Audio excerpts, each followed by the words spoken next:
Doctor, you mentioned earlier that there are 4 key factors as to why you foresee instability within the region of South China Sea moving forward. Could you share with us these 4 key factors? You mentioned that currently it's quite peaceful and stable, but with the COC, you foresee that there be maybe slight tension moving forward. What are some of the other 4 factors? Let me first address the current South China Sea situation. Generally speaking, the current South China Sea situation is relatively peaceful and stable thanks to the good relationship between China and ASEAN and between China and other climate states. For instance, China and Malaysia, our bilateral relations is good. However, in the future, the South China Sea situation, due to some negative facts, the future South China Sea situation will be driven by 4 scenarios from my perspective. First one is FNOPS, U.S. freedom navigation operations conducted by United States. If we look at 2017, 2018, and this year, United States, has conducted FNOPS in the South China Sea region targeted at China. 2017, 4 times, 2018, 5 times. This year, still now, United States has conducted FNOPS in the South China Sea region 4 times. So during the whole Trump administration, United States conducted FNOPS in the South China Sea region 13 times. So frequency is intensified, and the scope, the FNOPS, covering not only the splatter area but also parasol, even scupola shore. So the scope is extending. The second scenario is unilateral actions taken by climate states. Other climate states, perhaps Vietnam, the Philippines, even Malaysia, in terms of unilateral actions to conduct natural resources development in disputed area. Even some climate states might take actions to occupy some maritime features which are uninhabited, and even conduct land reclamation and deploy military facilities on those islands and reefs they occupied. So those unilateral actions might be another scenario which might drive the South China Sea upwards and down. The third event is the COC consultation. Why I say the COC consultation might drive the South China Sea upwards and down? Because if we, so far the COC consultation and the negotiation is going smoothly. We completed the first reading so far. But if we come to, China and the 10 ASEAN members, we come to the whether the upcoming COC should have legal binding force or not. There will be disagreements, even differences between China or among ASEAN countries themselves.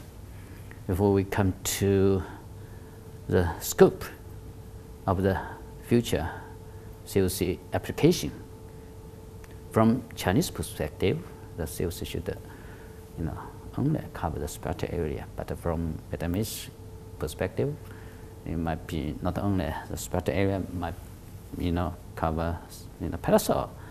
However, from the Philippines perspective, the upcoming COC should apply not only the splatter area but also scupola shore. So there will be some disagreements between China and ASEAN countries. If we come to the nature of the COC, whether it is a dispute settlement mechanism or crisis management mechanism, there will be difference between China, ASEAN, or among ASEAN countries.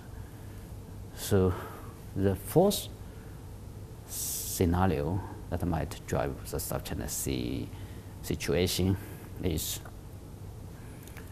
the facility deployment in the islands or reefs the current countries occupied.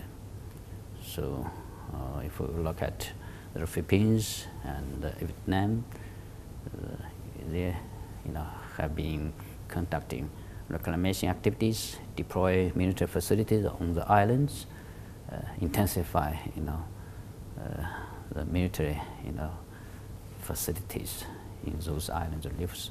So those four events I just mentioned about might drive the South China Sea situation, sometimes up, sometimes down. But there is a call for ASEAN centrality, for the ASEAN voice to be stronger to face the sort of the threats in the Indo-Pacific region. This was presented in the ASEAN outlook when it comes to Indo-Pacific. Do you foresee this as also a factor that could destabilize the situation in the South China Sea? I think so. If we look at the initiative of the American Indo-Pacific strategy, it was designed to deal with the influence of Chinese, One Belt One Road initiative, and to deal with China's, expanding, military presence in the Indian Ocean. So from United States perspective, this initiative is designed to deal with China, or in other words, is designed to contain China's influence in the Indian Ocean. So in this regard, the as long the Indo-Pacific strategy, once fully implemented, I think it will produce negative effect to the South China Sea situation. If we look at I just mentioned the phenomena conducted by United States and the military cooperation between United States and some little countries in the South China Sea region. And also, if we look at Japan, since 2017, Japan sent its maritime self forces vessels to the South China Sea region. Since 2017, and last year and this year, even Australia, UK, or France. So those extra-regional powers send their military assets in the South China Sea. So those activities do stir up the South China Sea situation. So in this sense, the Indo-Pacific situation will absolutely create a negative impact on the South China Sea situation. But let's look at the Southeast Asian region. The so-called paranoia against the increasing military activities in South China Sea by China is not unfounded. What do you make of it? Do you think the paranoia or the fear of the increasing power of China in the South China Sea is unfounded? Is it a one-sided thing, or is it also contributed by China's presence in the South China Sea? The problem now between China and ASEAN countries, even between China and ASEAN as a regional organization, is lack of mutual trust. Despite we now enjoy the relationship, politically, economically. If we look at the bilateral trade volume, continuously till now 8 or 6 years, China is the biggest trade partner of ASEAN. Now ASEAN, becomes the third trade partner of China. So economically speaking, we do enjoy good relationship, but politically and if we look at the security cooperation, is a problem. That's why ASEAN countries would like to seek cooperation, economic cooperation with China, and seek security cooperation with the United States. So the first thing China should do is to convince ASEAN countries, China's development is peaceful, and we do enjoy our relationship because ASEAN is an important part of Chinese peripheral environment. So that's why Chinese President Xi Jinping, when he visited Indonesia in October 2013, initiated a One Belt One Road initiative, particularly in this region, Maritime Silk Road initiative, Silk Road, and to build the society which is shared common future with ASEAN countries. So we do need to convince each other. China's rise is peaceful, and China is a friend of ASEAN. So China now is attempting to improve, political and security relationship between ASEAN. We look at the year of 2017. China, initiated, non-traditional security cooperation, exercises in the South China Sea region nearby water of Zhanjiang City, China. And last year, China initiated, the China-ASEAN 2018 naval drills, which comes very close to China's, South China Sea region in the nearby water of Zhanjiang City. Those activities China initiated is to convince ASEAN countries we are friends. China's, development is peaceful. So don't, create threat to ASEAN countries. So obviously, these strategies still need to be work a bit more, because there are some ASEAN countries who feel that they are forced to choose either to side with China or side with the US. It seems to be a zero-sum game in the region. How do we avoid that? What are the ways that China and also ASEAN can show that they are both honest and they are both working towards peace in the region? So we don't want to, ASEAN countries to choose sides between China and United States. If we look at the remarks made by Singapore, Prime Minister Lee Hsien Loong at this year's Shangri-La dialogue, where we, ASEAN countries, are small countries. We don't have such capability, and we don't want to satisfy our self-interest to choose sides between China and United States. So I think the important thing for both China and ASEAN countries, should do in the future is to convince each other we are, good neighbors. China's, rise, doesn't create a threat, doesn't pose threat to, neighboring smaller countries, particularly ASEAN countries. It's important, it's, for us to do so. And ASEAN should, another reason why, some ASEAN countries, who don't trust China is the extra powers, interference in the affairs of China, ASEAN, even in the South China Sea situation. If we look at the U.S. South China Sea, as just mentioned in the first session this afternoon, U.S. South China Sea policy, has changed, evolved from neutrality to limited intervention in South China Sea affairs, and to now active intervention. Even, no longer United States holds neutrality of South China Sea policy. United States support, is going to support, whoever those countries would like to confront with China. So, extra powers interference in, in the regional affairs is another, negative factor.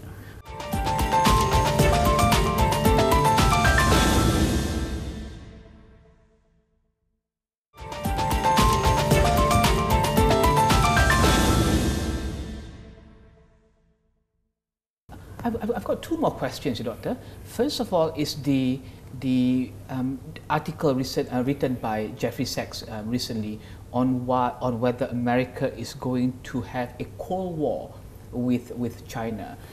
Clearly, this indicates that the world is again bipolar or increasingly bipolar moving forward. Why do you think that is the fear towards China's growing economic and military power? Can they not be two coexisting superpowers in the world?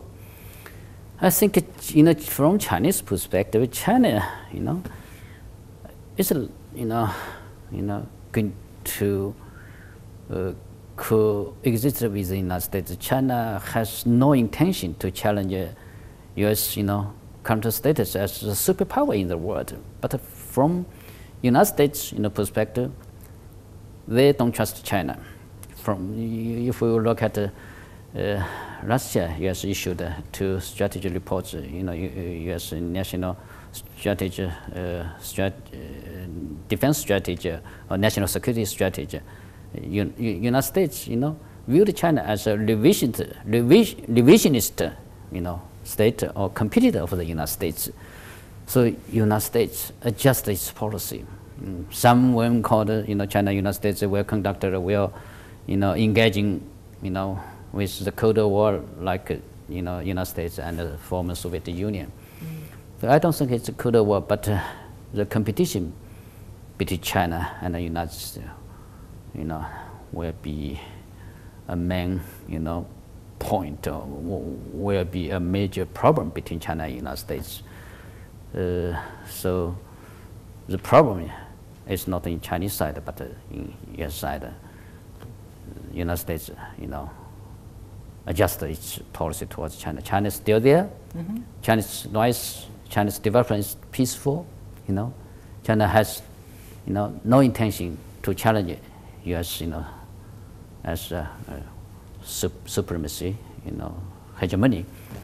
She envisioned that America and China can be strategic partners in, I'm not sure which areas, but can they work together in the future? I don't think it's possible for the United States. If we look at the history, before the World War II, after World War II, United States, should pick up an enemy, during World War, after World War II, during the whole period of Cold War, United States picked up, Soviet Union as its enemy, adversary. But since the collapse of, Soviet Union, United States enjoyed,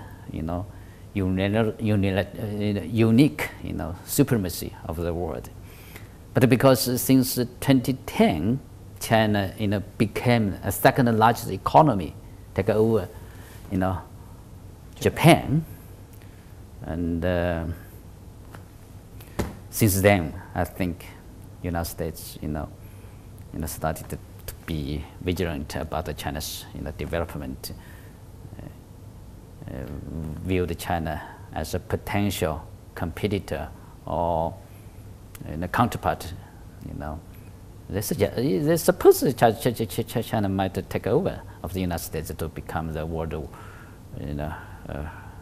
largest economy, or China may be, having intention to take over the United States as a world leader, but it's not true. China has no such intention. China has no such capability. China has no such, ambition to take over the United States. But it will become the world's biggest economy in the future.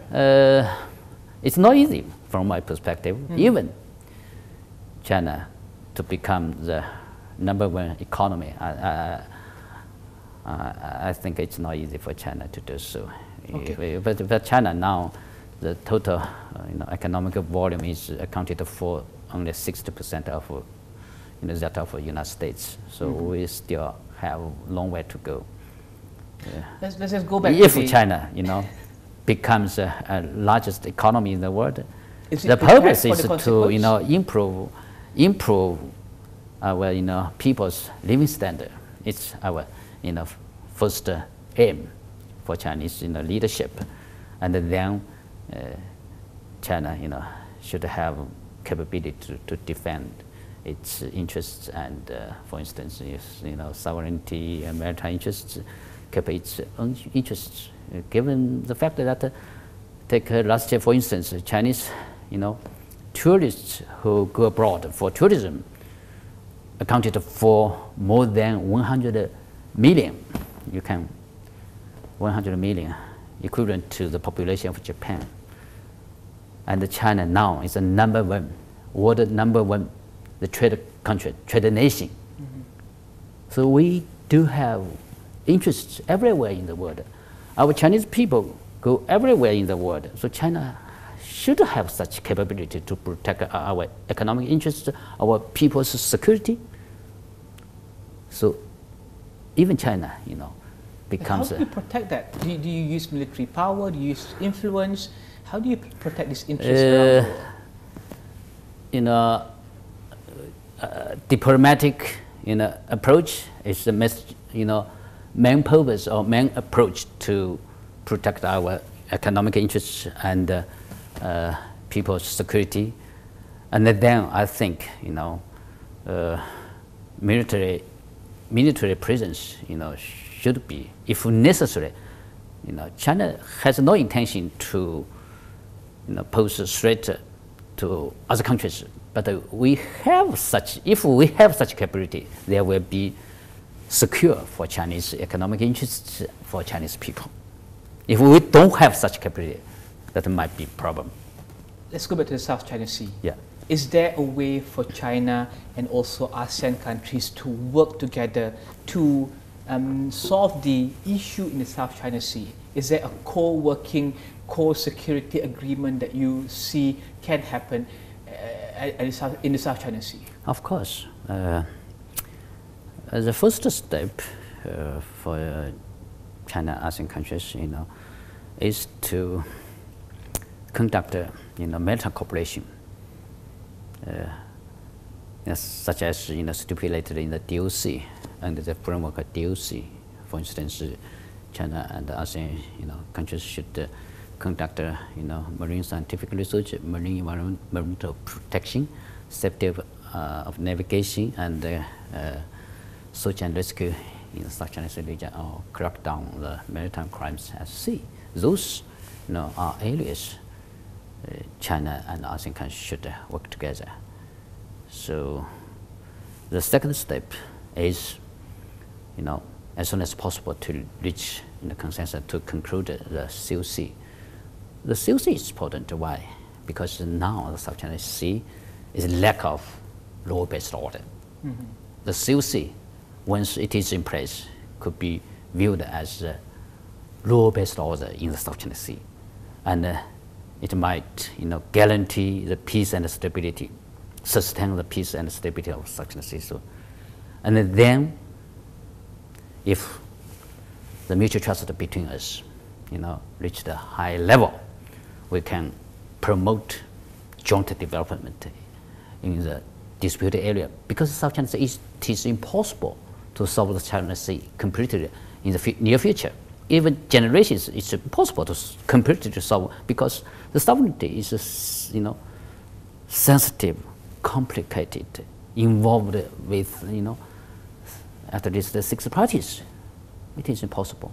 So the way you just mentioned go forward is to, pending the final resolution of the dispute over sovereignty, we work together to conduct a joint development in the South China Sea region.